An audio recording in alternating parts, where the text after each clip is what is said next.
waters are still, the shipyard almost silent. But a century ago, this grey Belfast quayside witnessed a legend in the making. This was the birthplace of the most famous ship the world has ever seen, Titanic.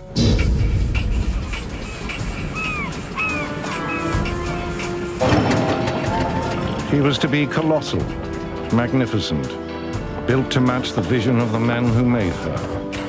Men driven by boundless ambition. Yes, I am laying down a challenge. Perhaps the greatest in the history of shipbuilding.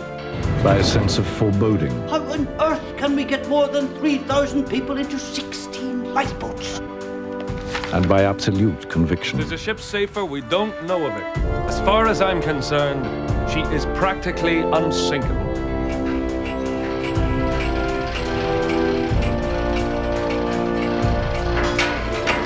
But the true forgotten Titanic story is that of the workers who built the world's most luxurious ship with their bare hands. It's a story of violence and high political drama, of despair and tragedy, and of shame. Titanic, 5 years in the making, sank in less than 3 hours. 1,500 died. Among them, a handful of the shipyard men who brought her to life.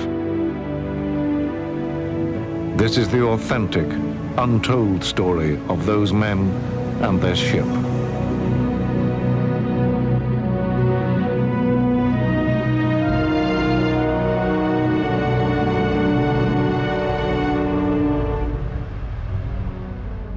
Titanic was born in the great age of luxury liners, when shipyards and their workers were at the front line in a ferocious battle. Who could build the biggest ships, the strongest, the fastest? Britain, America, and Germany were locked in a war for the vast profits of the transatlantic trade. Profits that came from poor and rich alike, from emigrants looking to better themselves, and from the immensely wealthy who craved luxury travel. This was the world that gave birth to Titanic. The pride of nations was at stake, and the pride of workers too. Every new ship carried a guarantee group, hand-picked troubleshooters for the maiden voyage.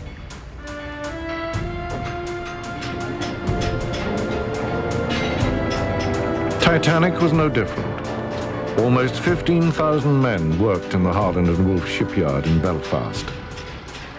Carpenters, plumbers, electricians, riveters and draftsmen. They were recognized as the brightest and the best. A pool of skilled labor drawn from throughout the British Isles, a match for any in the world.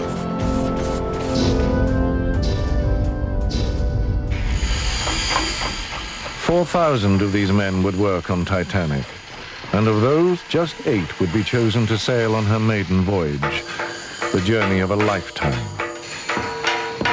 Their story began 5 years earlier in London. Of course, Cunard enjoyed government subsidies, but need that be of any... This was the London home of the shipbuilder William Pirrie. That night, he was entertaining another shipping Their magnate. every attempt at competition is no more than an act of vanity. Pirrie was a hard-nosed Ulsterman. Ignore the fact that it's their ship that has broken the record for crossing the Atlantic. Bruce Ismay, a fastidious Englishman. As owner of the White Star shipping line, Ismay faced a challenge. His rivals, Cunard, were building new, fast liners. And as I've always said, Bruce, speed isn't everything. But surely you understand why White Star must respond. You really want to get caught up in some ridiculous competition with Cunard? I hadn't realized you were so concerned with prestige, Bruce. Without prestige, the White Star line, and for that matter your shipyard too, William, has no future. Cunard's pursuit of speed is futile. The costs just don't add up. And if people want scale, we'll give them scale. You see her as big as the Mauretania? No, half as big again. The biggest ship the world has ever seen. You think it's achievable? I have the best marine engineers in the world. You know that. What about the accommodation? The most luxurious imaginable. And the price? Our usual terms. Cost plus 4%. That would still be astronomical. And to compete with Cunard, we'd need 2 ships. To trump them, you'd need 3.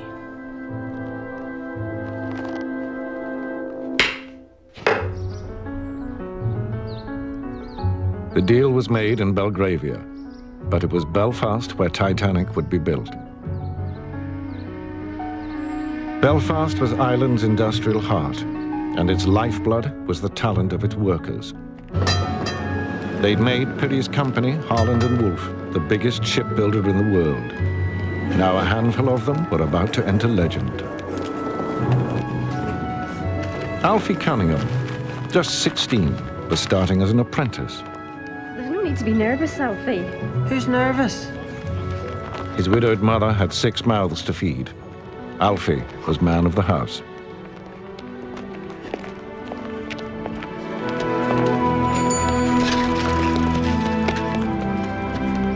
Artie Frost, 33 years old, was moving up in the yard. That hat, Artie. Away. Foreman fitter, a change of status. Morning.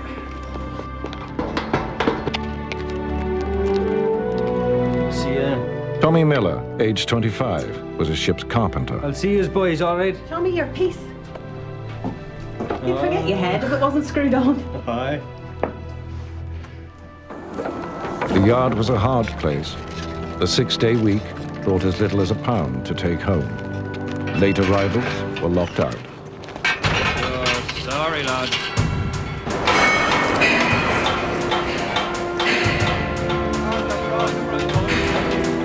Discipline was the foreman's job.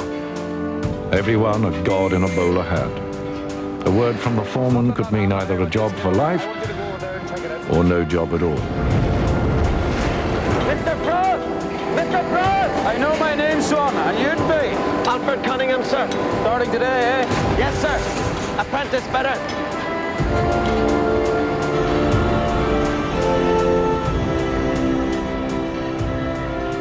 There were 14,000 workers in the yard, and Alfie Cunningham was bottom of the heap. Tell me what you know about a ship's engine, young man. Nothing, sir. Then you better waste no time in learning, son, or you'll be out in your ear. Artie Frost had started as an apprentice. He knew how the yard worked. His ability had brought steady progress. But to get the foreman's job, he'd had to wait until his father retired. At the top of the company, too, it was a family affair. That's a fact. Cunard have got ahead of us. We must show them we won't let them stay there. Well, I'm sure you'll relish the opportunity to do that, William. Pirrie's chief of design was his wife's brother, Alexander Carlyle. Chalk and a cheese. Tommy, Roderick, Alexander's put you in the picture. Indeed. It's tremendous news. Thomas Andrews was Pirrie's nephew. Many believed he was already being groomed to take over the company. An entire new class of liner. It's extraordinarily bold. Of course, it's only a starting Roderick point, Chisholm, gentlemen. chief I draftsman. told Ismay he could have them within 4 to 5 years. Really, William, we all know how much you like to throw down a challenge, but quite frankly, that is ridiculous. Why? These ships cannot simply be imagined into existence, William. Of course, Alexander. And yes, I am laying down a challenge. Perhaps the greatest in the history of shipbuilding. That's a challenge I know you'll want to take on. And with Tommy and Roderick to help, you can turn the vision into a reality. Pirrie's iron will ruled throughout the yard. Get up out of there, you. Stop turning that metal. What are you Every up to? second of the shipbuilding day was his. You're not letting me see. Down the toes. Even the lavatories were known as the minutes because of the timekeeper at the door. 7 minutes per worker per day. That was the rule.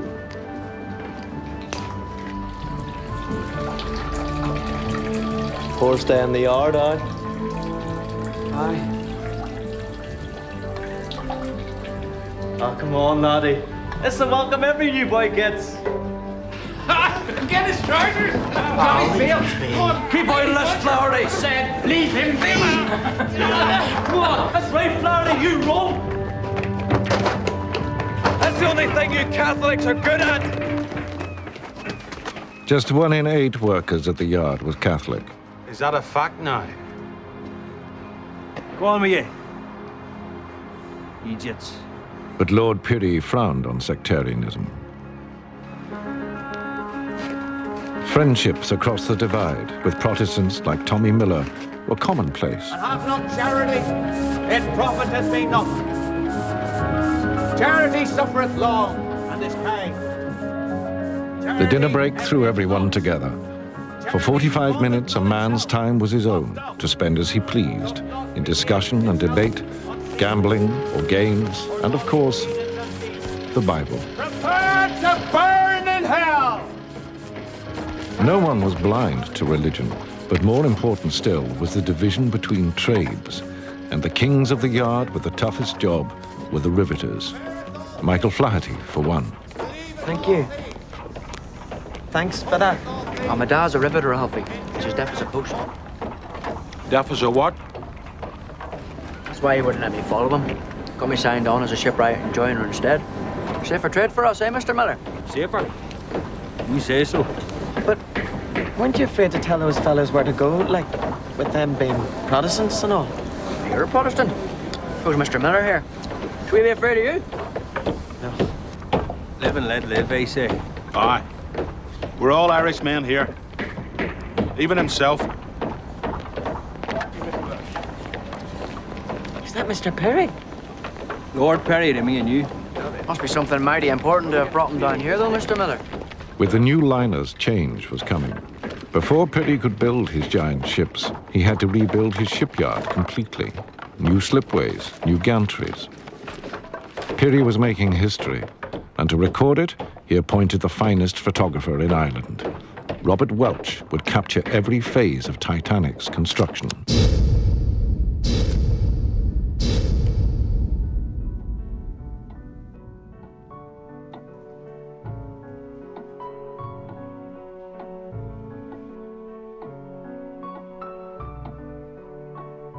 Titanic had begun with a gentleman's agreement. A year on, there was still nothing in writing. Everything depended on Bruce Ismay. Well, It's got 4 funnels, correct. but you said there'd only be 3 engines. William feels these ships will be more cost-effective with only 3. And of course, we all know that the more funnels a ship has, the keener the paying public are to travel on it.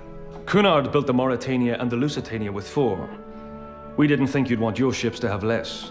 So 1 funnel is an ornament? Correct, sir. Well,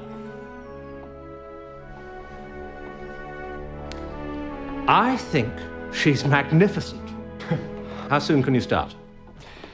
We can commence work on ship 400 in a matter of months. 401 soon after. Well then, I'd better sign the contract. Of course.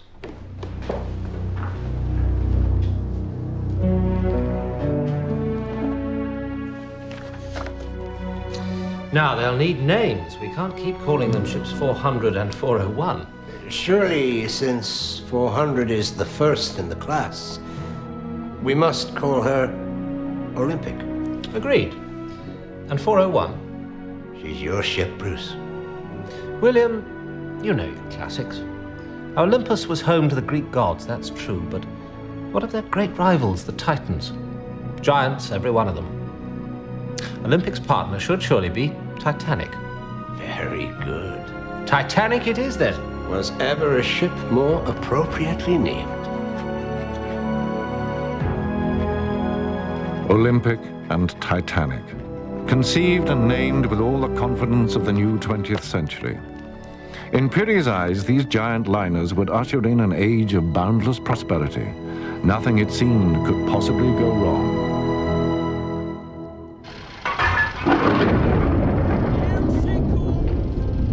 But before Lord Pirrie could build the future, he had to destroy the past.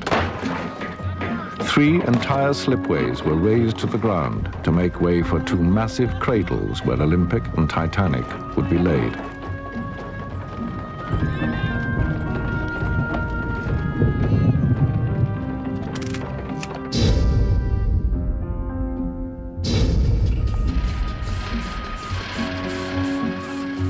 Out of the chaos, Pirrie's vision began to take shape.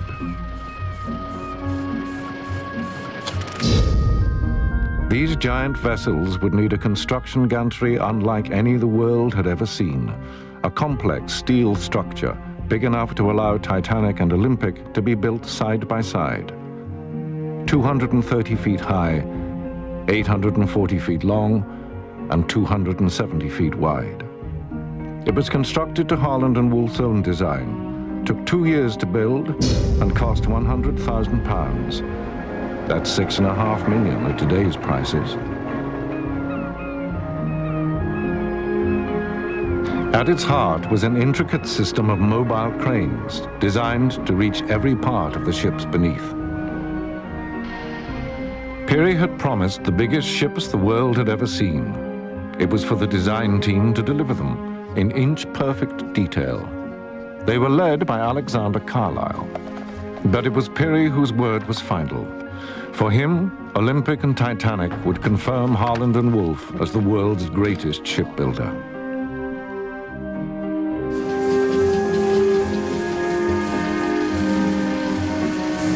And even the youngest of his workers felt the same.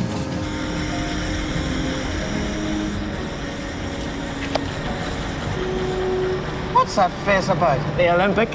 What about the Olympic? You know they're laying down our keel tomorrow. Aye. Our gang's only being sent to do the shore in on her. So what? Oh, come on, Alfie. She's gonna be famous all over the world. So is Titanic. And Mr. Frost says our crew's gonna be fitting Titanic's engines. Well, Olympic's gonna be built first. So what? Just the ship that matters. My arse. She is too. Olympic's gonna be the ship that everyone talks about. Aye. Right. First to start building, first to be launched, first to cross the Atlantic. Titanic's going to be a mighty ship that no one remembers. The yard was full of expectation. The new gantries waiting for the ships to rise within them, and a handful of workers hardly daring to dream they might yet sail on them. But first, they had to bring the ships to life.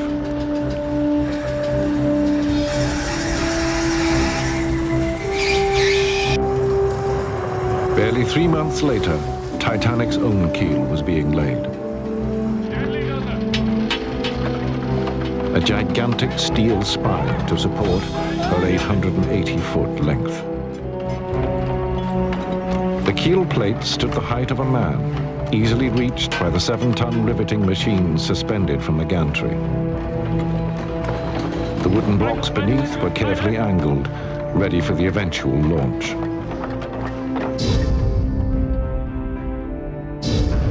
Meanwhile, the steel frames that would form Titanic's ribs were being prepared.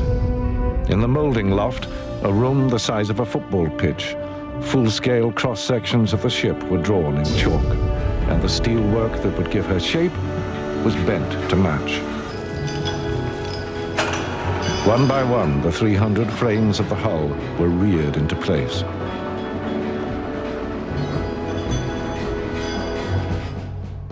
And Lord Pirrie's ambitions were also growing. Political ambitions. Pirrie had always been a unionist, happy with Ireland's place in the United Kingdom. Overnight, he turned to nationalism.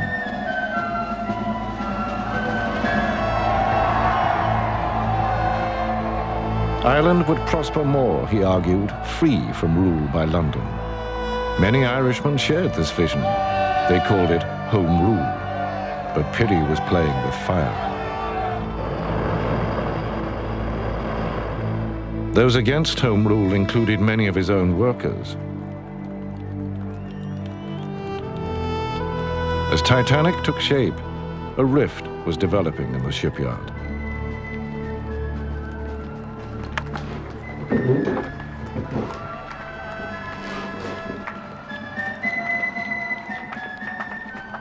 Is this what you call studying then, young man? Just taking a wee break, man. Some sight, though, isn't it? There's a lot of men I know down there from the yard.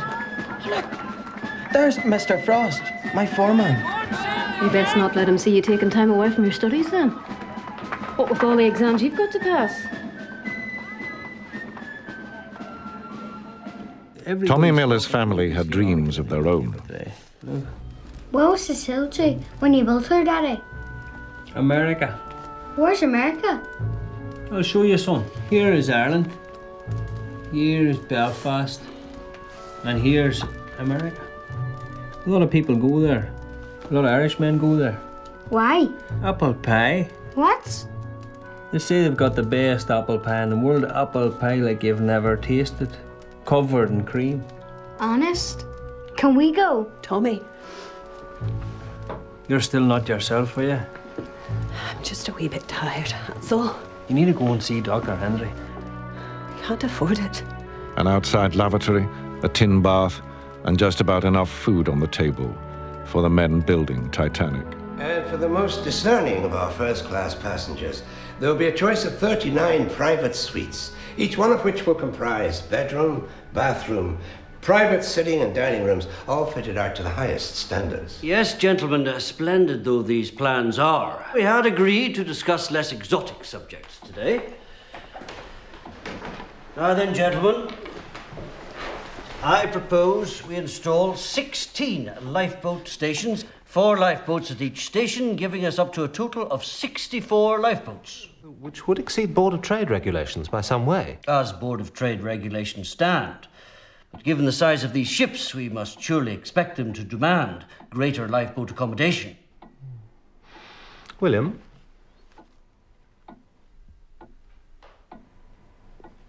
I'm sure it's best to prepare for all eventualities. Now, if we look at the first-class lounge, the Palace of Versailles.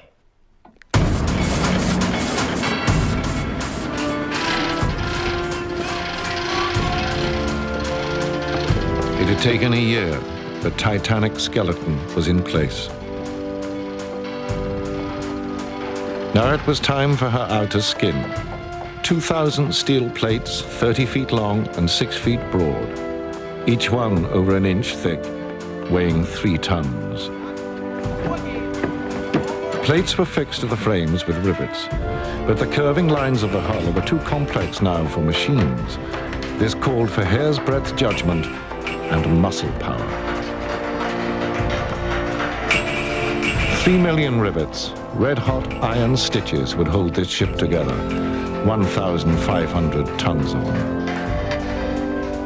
As Titanic's bulk grew, underneath her, the work of fixing the wooden shoring continued, hard and dangerous.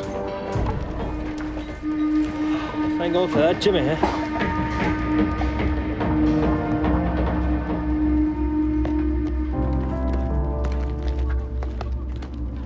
Beneath the activity, there was unease.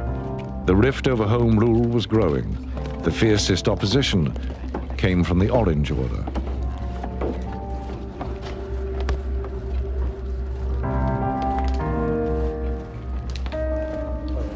It's Alfie Cunningham, isn't it? Aye. You ever thought of joining a lodge, son? Oh, well, maybe I have, like, but... Ballymacard Lodge. We meet. I know we meet. Well, that's grand. We're there every Monday, Wednesday and Friday nights. I hope to see you. Aye. Maybe you will.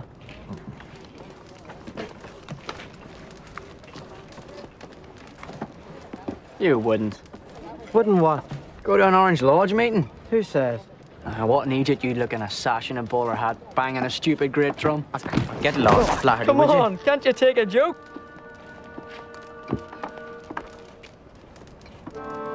I'm looking for my sister's husband, Tommy Miller. Do you know him? Aye, he's over there. Thomas? Thomas! Honey, what are you doing here? It's Jeannie.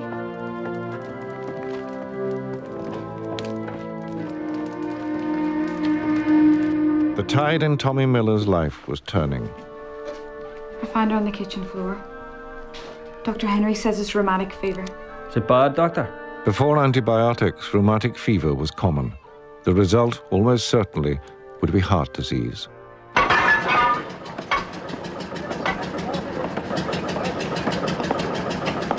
Same shape as you've been building for years, isn't it? But much Francis bigger. Carruthers, the representative from the Board of Trade, charged with ensuring safety standards. Oh, yes, I'm not disputing the size. They're colossal. But the hydrodynamics haven't changed at all. Long and narrow in beam. Which is why they're known as the Greyhounds of the Sea. Or coffin ships, as your rivals refer to them. No time for joking, Mr. Carruthers. We're here to discuss safety, not aesthetics. And these discussions, a year before Titanic's launch, would be critical. They would determine who would live, who would die, and they would cost the lives of two of the men in that room. What would happen if she were in a collision? And were to behold as a result? Well, I think I can fairly say that our new bulkhead door system is both revolutionary and unique. The damaged area will be completely sealed from the rest of the vessel, hermetically sealed. In theory, she should stay afloat no matter what the damage. The ship is, in a real sense, her own lifeboat. Nonetheless, I see you've allowed for 16 lifeboats? 16. I have made allowance for a great deal more than 16. But 16 will meet the legal requirements exactly. Lord Pirrie knows that. He has spoken directly to you? Well, yes.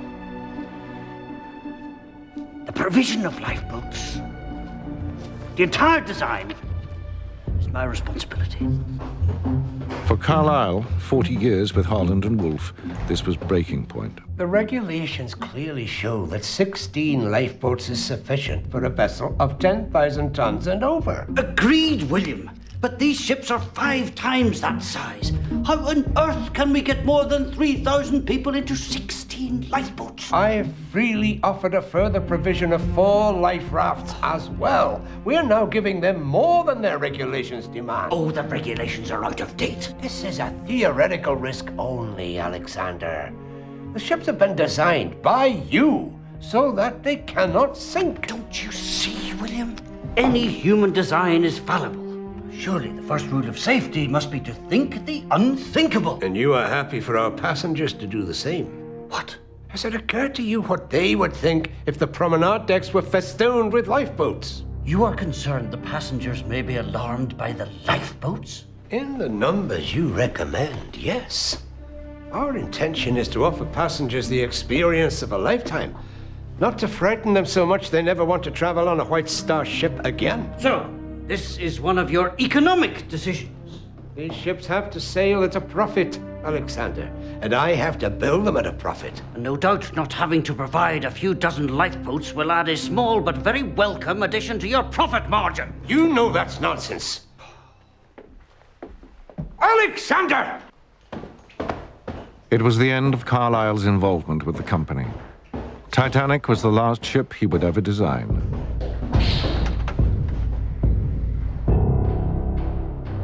Titanic would need a new chief designer. In Lord Pirrie's mind, there was only one possibility: his nephew, Thomas Andrews.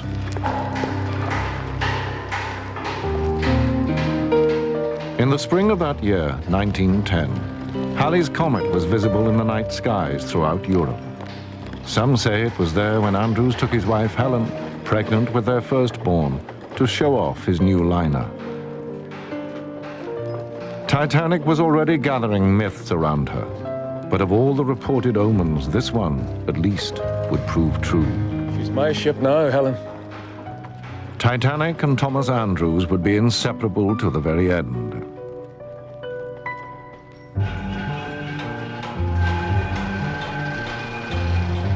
By the spring of 1910, Olympic's hull was fully plated. For the workers on Titanic, the challenge was to catch up. Working with hot metal, speed was everything. The riveters were paid on piece rate. The faster they worked, the more they earned. Danger was always close by.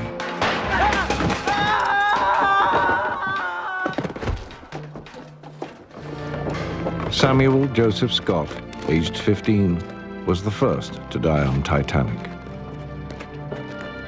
17 would lose their lives building these ships.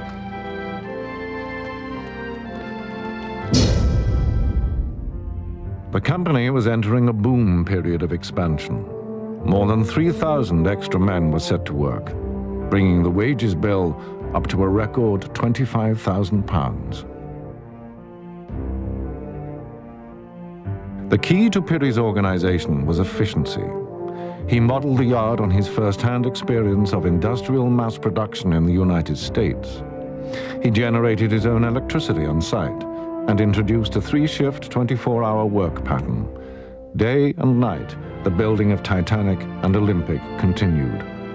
And even as the ship's hulls rose on the gantries outside, so work continued inside on the machinery that would power them.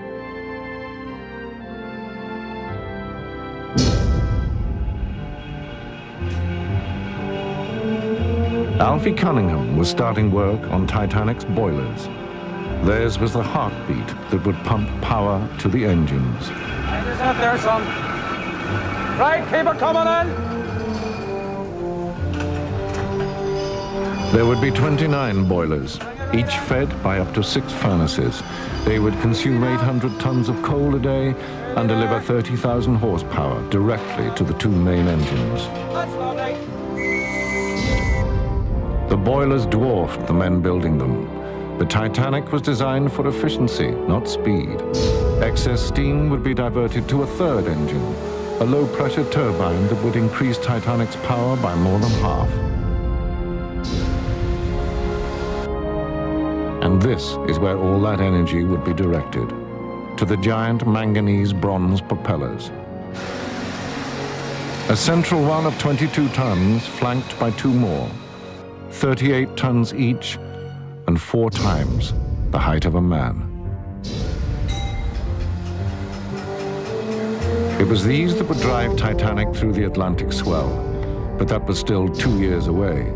First, there were difficulties to negotiate closer to home. When finished, the engines and boilers would be so heavy that none of the existing cranes in the yard would be able to lift them. Instead, Lord Pirrie had shipped in a special floating crane from Germany at a cost of £30,000. It was the biggest of its kind in the world, able to handle up to 250 tons and with a reach of over 150 feet. It was assembled in Belfast under the supervision of its German builders, but as the crane grew, so the rows began. And I'm telling you, bonehead, if you want us up there, you can whistle. The Belfast men were deeply suspicious of the Germans. The lads reckon it's none too safe up there, and they might have a point. The way they see it, it's a German crane. Let them risk their own necks. See, a lot of the boys are convinced they're spies. Come here to steal the secrets of our new ships, sell them to our competitors. No one was better equipped to tackle the problem than the chief draftsman, Roderick Chisholm. His way with words would eventually win him a place on Titanic. Roddy Chisholm had worked his way into management from the shop floor. He could get on with anyone. Better still, he spoke German. Je schneller der Kran steht, desto schneller werdet ihr alle wieder zu Hause. National pride was at stake. The Germans agreed to finish the crane themselves.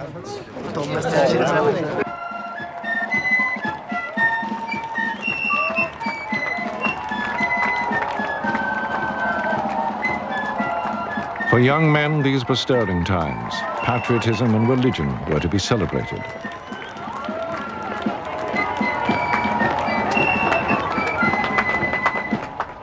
Alfie hadn't joined the Orange Order himself. He was too busy studying.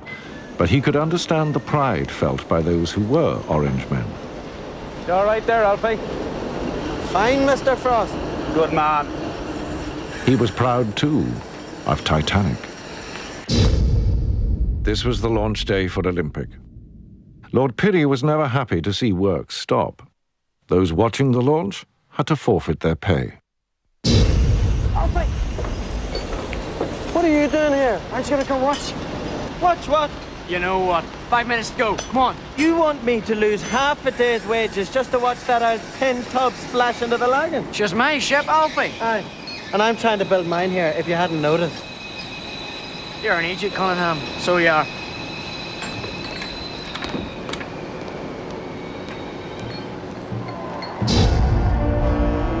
Today, Olympic had the limelight. The first of the two great liners to be launched. She was even painted white for the photographs. The giant floating crane to lift out the ships was ready. But the German flag had been raised as a finishing touch. The Belfast men were not impressed. That flag is an insult to us all. Those Germans are looking to start trouble here. Meine Freunde, die Männer hier unten feiern eure unglaubliche Leistung. Euer Mut und euer Geschick sind uns allen ein Beispiel. Vielen Dank! You tell them to get that rag down, or we'll rip it down!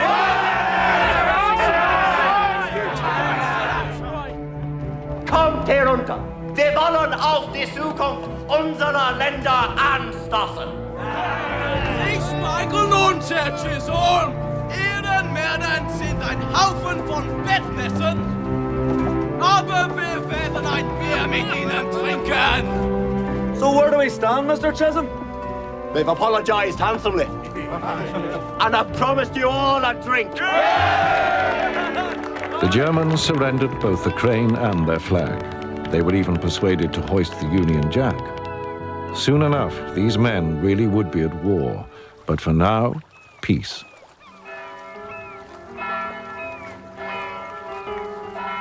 What's this called here?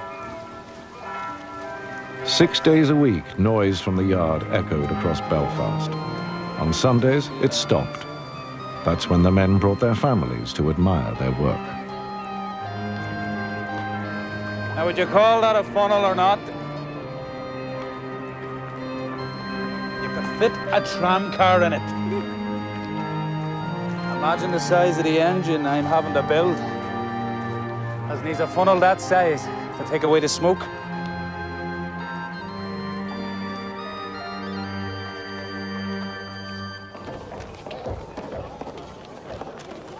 Now the stage was set for Titanic. It was launch day, and time for differences to be set aside. So what's going on? Ah, sure, they've only sent me over to help knock out the shores on Titanic. He's working on our ship. After all this time of saying she was second best. Aye, I reckon he'll be permanent, son. Olympic sails off for sea trials this afternoon. So go on then. Get to work. Aye, but you be careful under there, son. That's no place for skylarking. Aye, of course I will. You're right then, Michael. Where are you two off to? So we're travelling first class, so we are. You what? We'll be going down the slip on her. We'll have to help gather in the cables. That's not fair. No, it isn't, is it?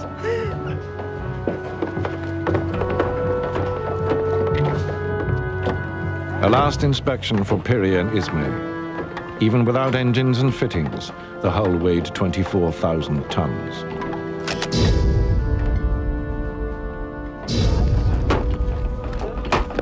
As the timber props were knocked away, her full weight settled onto the sliding way. On the launch platform, Captain Edward J. Smith, who would skipper both Olympic and Titanic. 10 minutes to the launch, and a red flag was hoisted to warn other river traffic to stand clear. Titanic now rested fully on the slipway, thickly coated with 20 tons of liquid soap and train oil. Just 2 hydraulic triggers held her in check.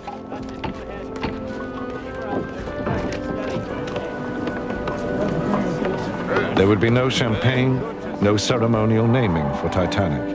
That was not the White Star way. A simple command was enough. Release the triggers!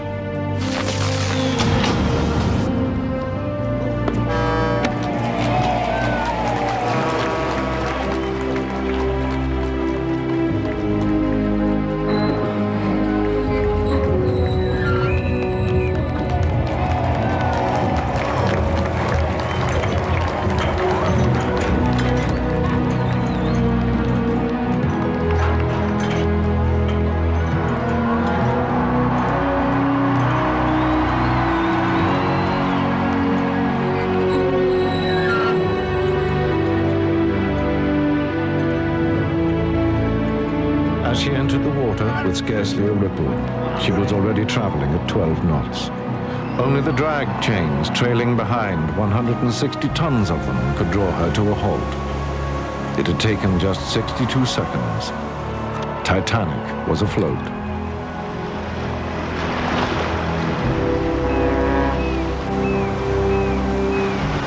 Nothing could check the chain of events that would follow now, and it would destroy the life of the very man who'd brought Titanic into being.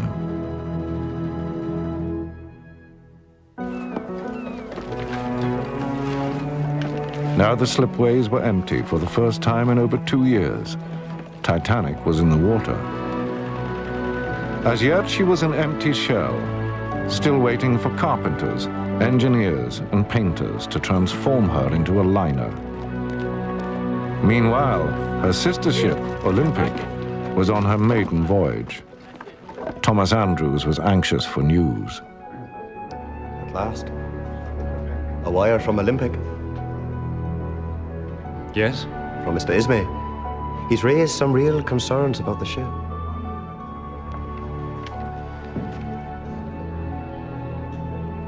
The springs in the mattresses are too soft, and there's a lack of cigarette holders in the WCs. Also, we are short of a potato peeler. Well done, Tommy. Well done.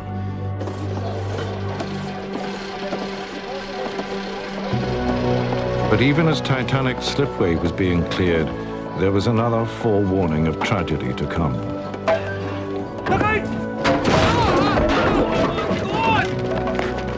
Get this off, Larry. Get to the office. Tell them we need an ambulance. James Dobbin, aged 43, was fatally injured by falling timbers. He died on June the 2nd, 1911.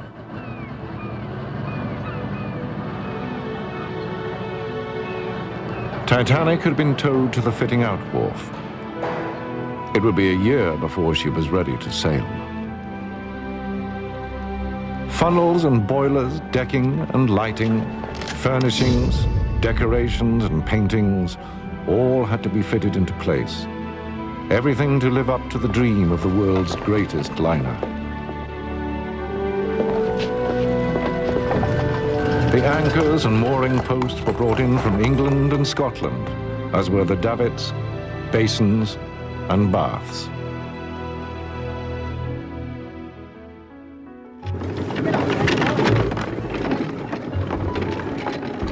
But it was the yard's own foundry that produced the major castings and heavy equipment for the engines and turbines, as they now found their place in the belly of the ship. And it was the yard's own artists, some drawn all the way from Italy, who produced the fine detail and embossed panels for the interior decoration of the staterooms above. Craftsmanship and pride counted, because the time was nearing to choose the guarantee group. The 8 workers who would earn themselves a trip on the maiden voyage. Many had scarcely left Belfast. America was beyond imagining. Shall I tell you something, Liam Flaherty? What's that, Mr. Miller? I think you're on your way to being a half-decent shipwright. You should tell my dad that. Yeah, it is, Dave. I mentioned it to a few other people, though. Mr. Cumming, the gaffer, for example. Well, that's good of you, Mr. Miller. I might have done you a bigger favour than you think. Why's that? He's been asked by Mr. Andrews to recommend a shipwright and an apprentice to go on Titanic's maiden voyage. You don't mean he's thinking of recommending you and me? Thinking of is as far as it goes at the moment, Liam. Every day counted to complete Titanic. Piri could not afford distractions. There must be no let-up coming. None at all. I understand. But there was no escaping the bitterness in the yard. Ireland was heading for political crisis. Home rule simply means granting Ireland a measure of independence. It doesn't mean casting ourselves adrift in the Atlantic. With respect, that isn't how many of the men in the yard see it. And they're blind. If we get this right now, Tommy, the future of Ireland will be assured for 100 years or more. Now have that removed, will you?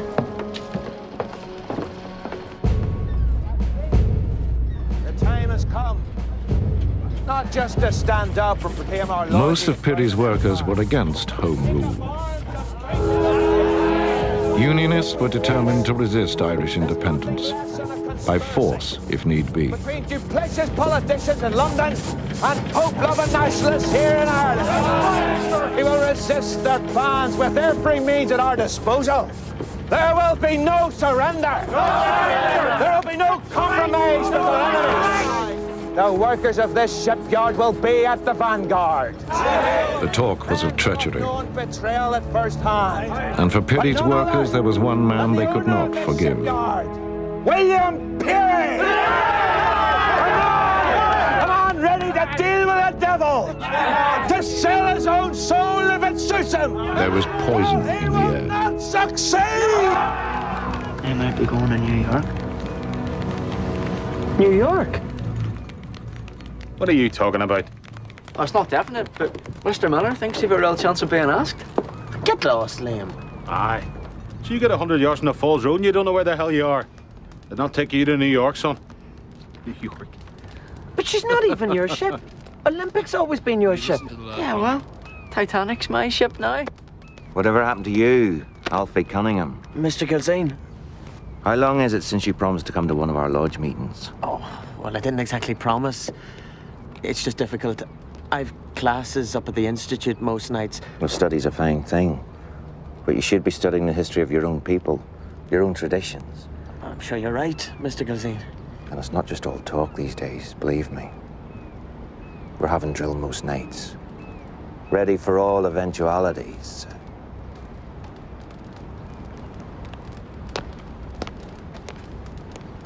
Who does he think he is? Drill. There's a lot of that going on at the lodges these days. There's talk they'll be getting rifles. Aye, it's madness. Why? Some of us want this kingdom to stay united. There's a lot of Irishmen who don't want home rule. So you're gonna fight too? I haven't said that. Start a civil war. We don't want to start any more. We just want to stay loyal to our country. You're starting to sound more and more like your man, Gilzine. Full of shite.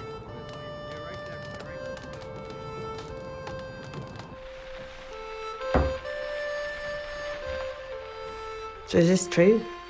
You really might get asked to go to New York? Maybe. But I've been thinking, whether I do go or not, we should go. As a family. America? To live? The doctor says you need dry air, clear air. All it does is rain in this city. We can't leave Belfast. Why not? Because this is our home. We can't give that all up just because of me. People leave Ireland every day. And it wouldn't be just because of you. This city, that yard, there's something bad in the air. It's not the place I want to be anymore.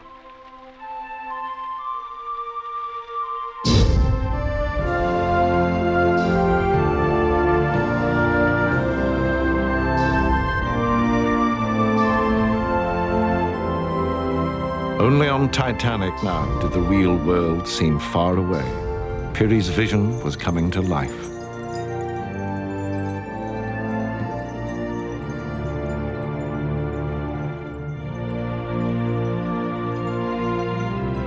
To those who'd built her, Titanic had turned into a ship of dreams.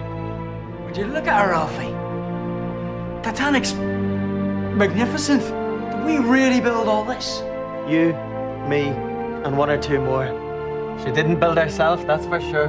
But isn't she grand? Solid. Like she's always been here. And always will be. Maybe she's too good for the likes of us now, though. Liam? Then, disaster. Titanic's sister ship, Olympic, was holed in a collision with a Royal Navy cruiser, HMS Hawke. The armor-plated bow of the naval vessel tore a 12-foot gash in the side of Olympic. There was damage to 11 of her massive steel plates, and also to her propulsion system. Repairs were estimated at £250,000. And the impact was felt back in Belfast. Because the man responsible was the skipper, who would soon also command Titanic, Captain Smith. The captain of HMS Hawk, quite simply, got too close and lost control. The concern now was that these liners were monster ships, too big to be handled safely. And it's plain from the photographs which vessel came off worse. Titanic's builders were past masters at handling the press.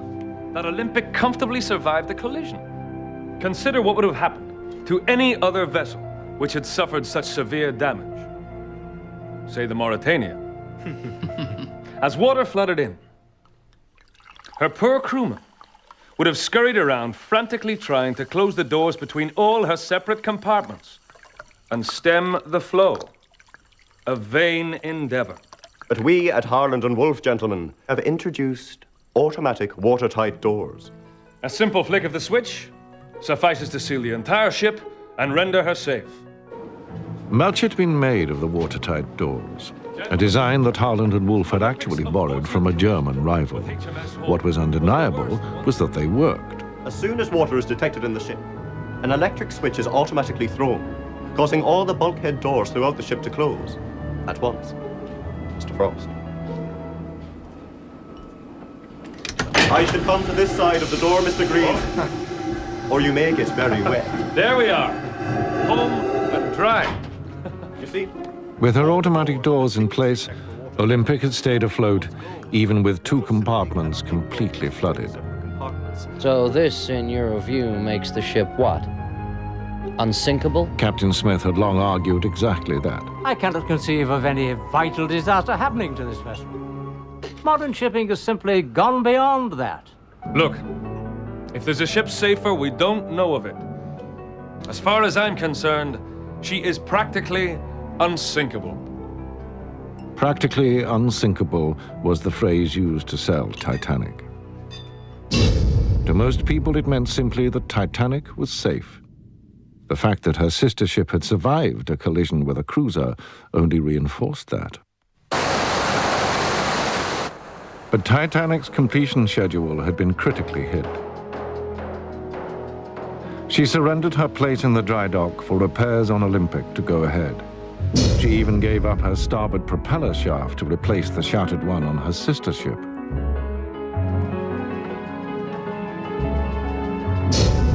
Reluctantly, Lord Pirrie pushed the date of Titanic's sailing back into April 1912. A fatal move. By then, the melting ice pack would lie directly in her path.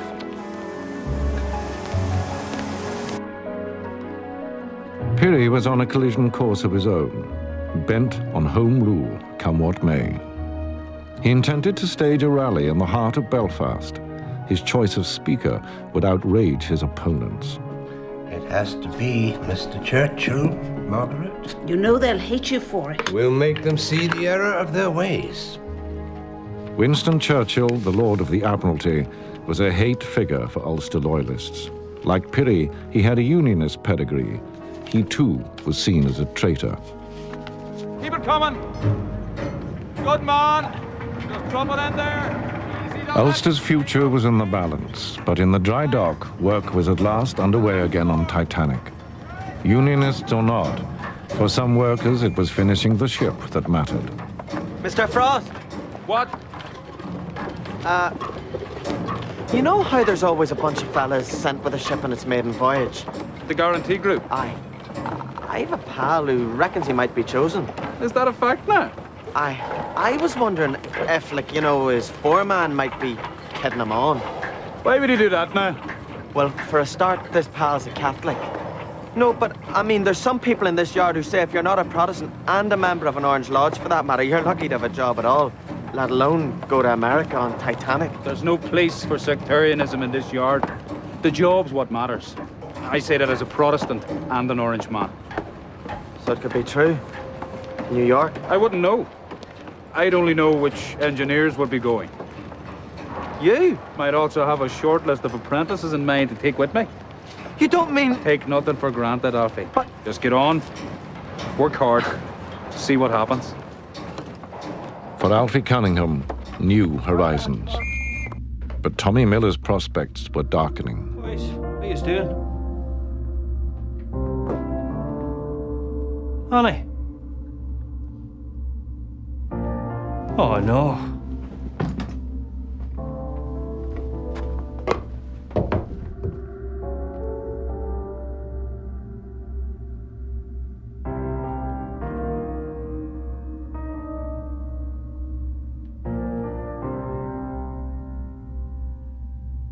Jeannie Miller was just 32 when she died.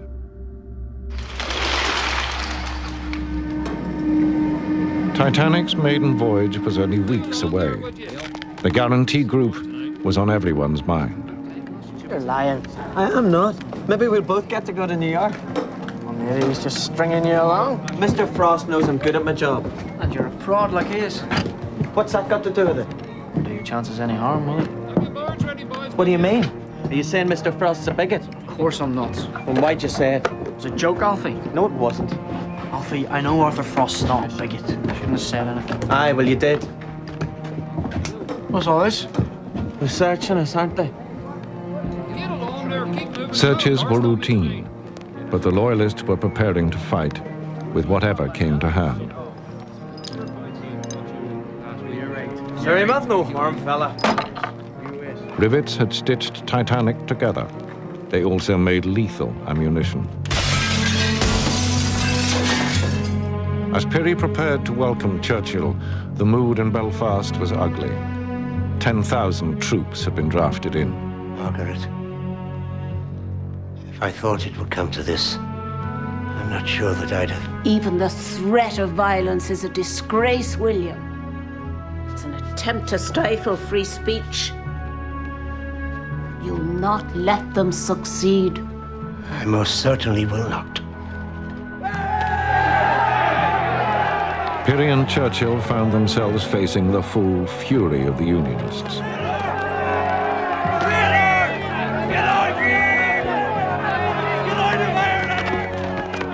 And rivets weren't their only weapons. There were guns on the streets.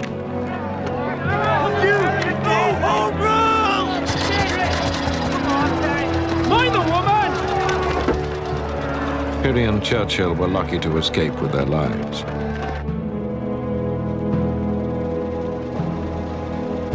Perry had never been bettered in any confrontation, but that day changed everything.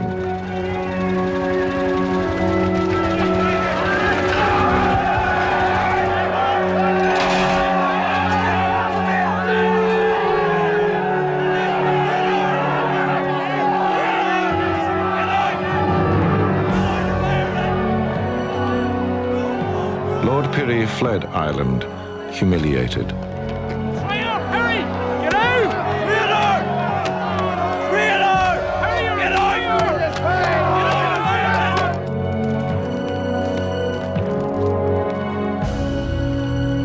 The man who had conceived Titanic, the greatest shipbuilder in the world, would never see her again.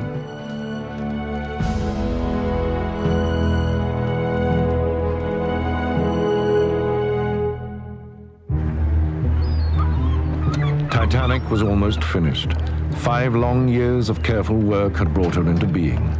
But with Lord Perry gone, all sense of order had gone too. It was no longer safe if you didn't belong. Excuse me, what's wrong with you? Show some manners, will you? I don't take any lessons in manners from you, dirty little pig. Hey, get away. You two think you're safe, don't you? Well, not anymore.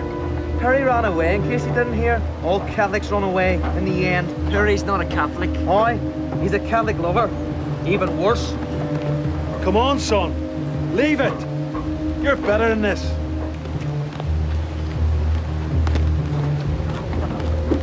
To the Unionists, Titanic had become a British ship. To the Nationalists, an Irish ship. The world was shifting.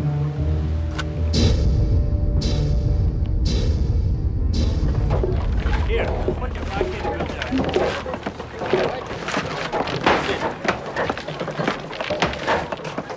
Mr. Miller, it was about the guarantee group. I still haven't heard anything. Oh, that's all right. Aye, but the thing is, if you're chosen, you'll not be going with me. What? You mean you've heard you're not going? No, I'm giving this job up. Why? This yard. Never did feel safe, but nowadays, I don't know. I get a bad feeling about the place, and I have 2 weans to look after. What with their mother going? taking a job as a deckhand with the White Star Line. Oh, that's grand. But it'll take you away from home. No, my sister-in-law Annie will look after the boys. When I've saved enough, I'm going to bring them out to America. A new life. Oh. Good luck. Bye. Thanks.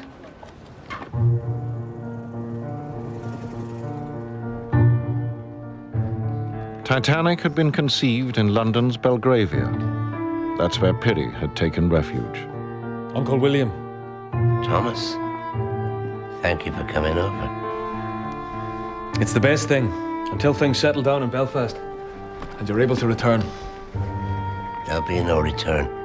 I've done with Belfast. You're not saying you've done with shipbuilding. There must be more to life than building ships, Tommy. But I'm gonna need you to run the Belfast shipyard for me from now on. Uncle no William. arguments. You're a unionist, and the best liked man in Harland and Wolff. Something else I want you to do. Titanic's maiden voyage. I was supposed to sail with her. I can't now. Why? My health. A small tumor. My doctor insists I must have an operation. But you will recover. I want you to take my place on Titanic. Ismay is going too. Between the two of you, you can decide if this whole enterprise was worth it. I'm not sure if I know anymore. There was a different sickness in Belfast. Politics were being fueled by anger and fear.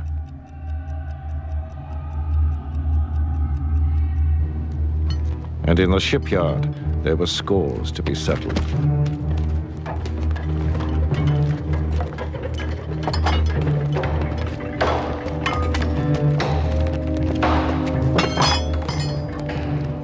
Flaherty. Flaherty. Lord Perry regrets to inform you that you're out of a job. And tell him to come down here and tell me so himself. What, Flaherty? You're not that deaf. You touch me one more time, son. You what? Ah, what's going on? Liam, get out of here. I'll be coming up.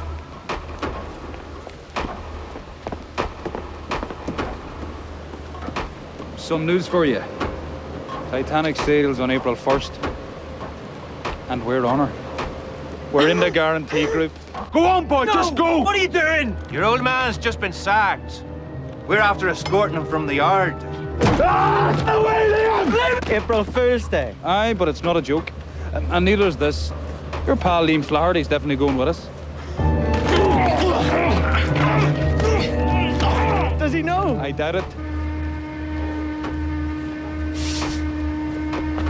Where are you going, son?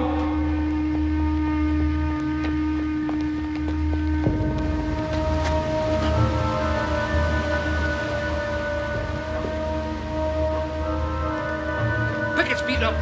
He's dead weight. Aye. Keep him moving. All right. I'll not take you all the way. You want to walk out unassisted, like the proud men you are. You Athenian scum. Get back to the falls with you. There'll be a tram any time. What's going on? These men have decided to look for work elsewhere. What? You've done this to them because they're Catholics. They got what was coming. You make me sick. Come on, son. Come on. You can't let them drive you out like this. That's what I thought. Liam, you can't. You've been picked for the guarantee group. It's definite. We're on Titanic together. Tell them they'll need to get someone else, will you? In the face of bigotry, many friendships were coming to an end. Titanic now was ready to leave the city of her birth and to face her final test. Her sea trials.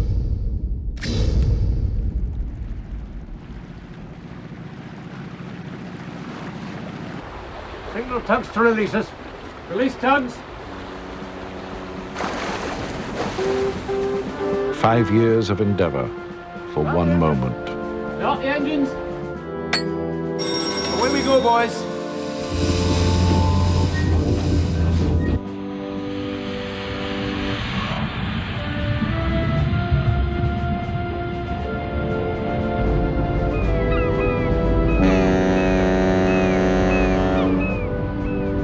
The steam from the boilers drove the two main engines at a pressure of over 200 pounds per square inch.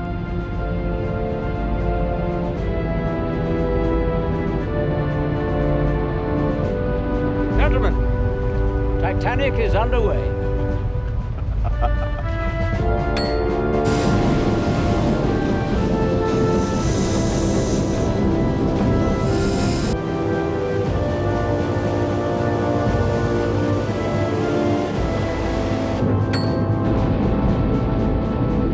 Excess steam fed the low-pressure turbine, boosting her power by more than half.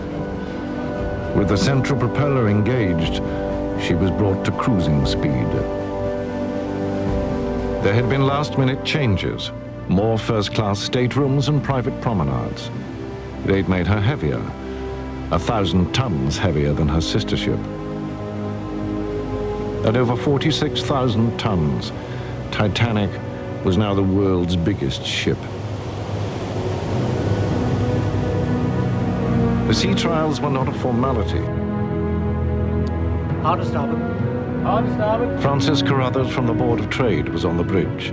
In 3 years of construction, he'd inspected Titanic almost 2,000 times. I don't expect her to turn on a sixpence, Captain Smith. Just within reasonable limits. It was for him to sign her safety certificate.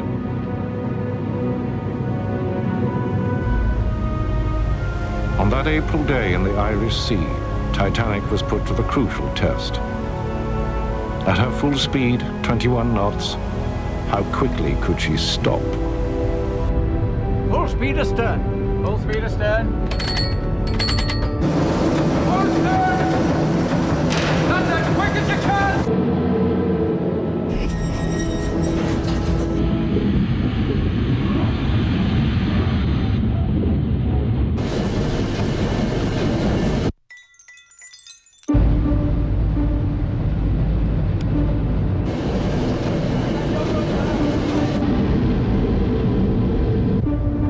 The great ship slowed, the hopes of all who'd built her quickened.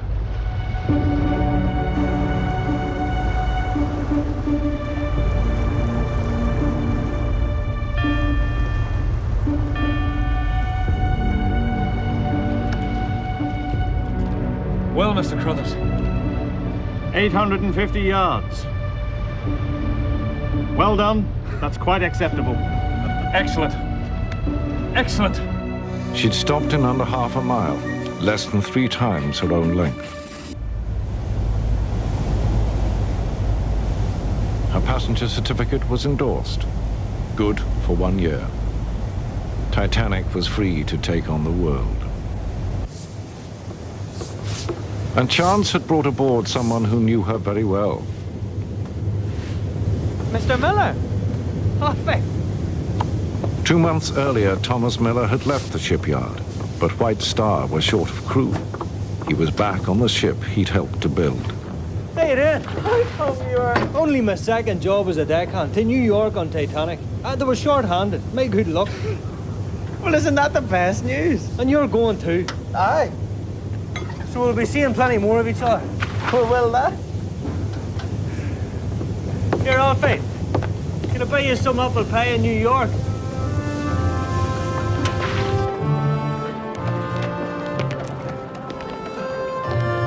With the fading light, Titanic prepared to leave her birthplace for good.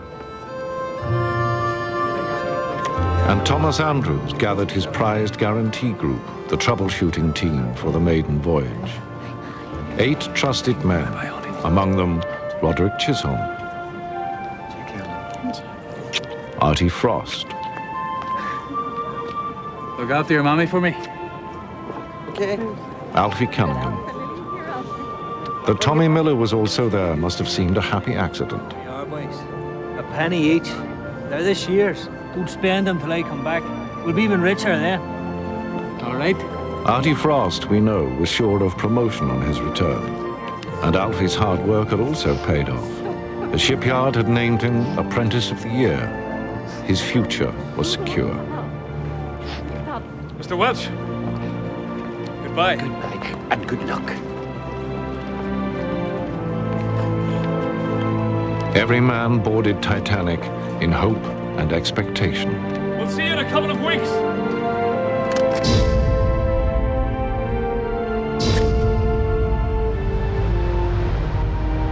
12 days later, on the night of April the 14th, 1912, Titanic, the biggest ship in the world, met her iceberg, shaped by nature 6 times her size.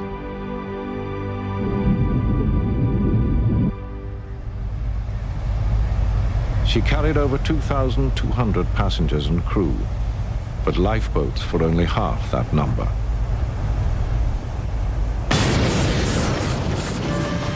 As rivets popped and steel plates parted, half a dozen gashes left Titanic mortally wounded.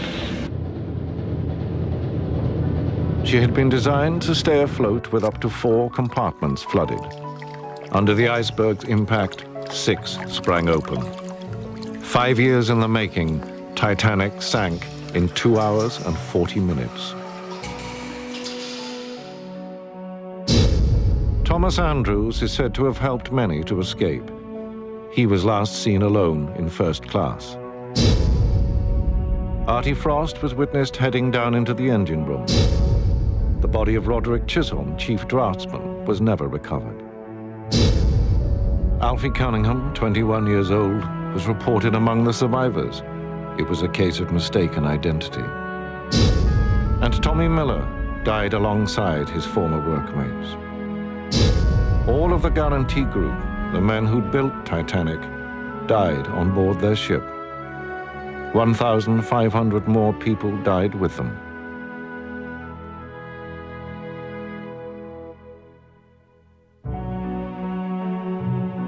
Titanic's owner, Bruce Ismay, did find a place in the lifeboats, a disgrace that finished his career.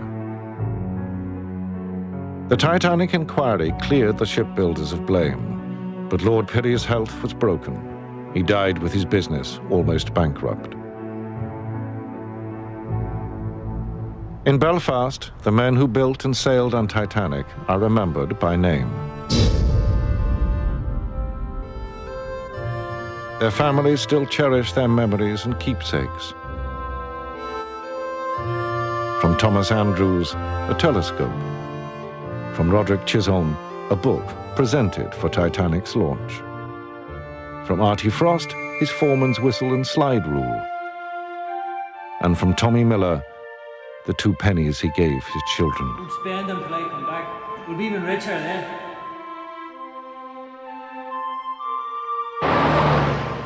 Those who built Titanic believed they stood at the dawn of a new era.